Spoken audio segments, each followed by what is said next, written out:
Lahore ka Patisi TV. Ka undi basnyam bat Pynjah Sliang. Rupa Premium Meghalaya.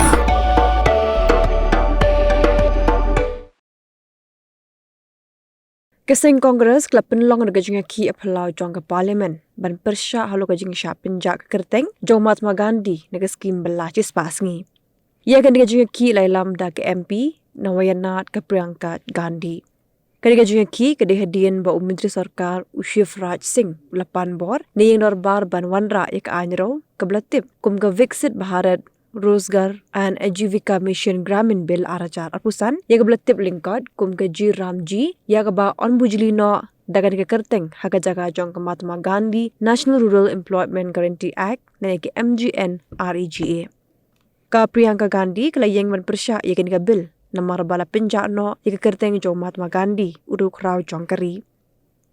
Klapen ken mau bahaus nem arajar san lawan ra Ike MGN REGA dengan Sarkar UPA dekat jeng temu ban aikam cispa Sngi haga cis nem ki long yeng ki bedok ki baim hanong kendong bat kala ong bagan ni skim klapen kala dor shisha ye kinong kendong kala dawa ye ke yeng darbar ke dewan weng no ya kan ke bel kala ong ba omde tang ba umat ma Gandhi ude na kalong yeng long sem jongka ndre berok we kari ki dan jeng sngo yu kumud khot jong ke yeng ke sem jongki.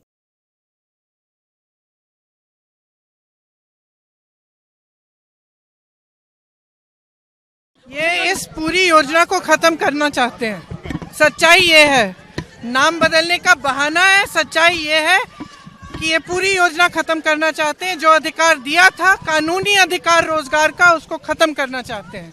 और ये गरीब से गरीब जनता के लिए योजना है।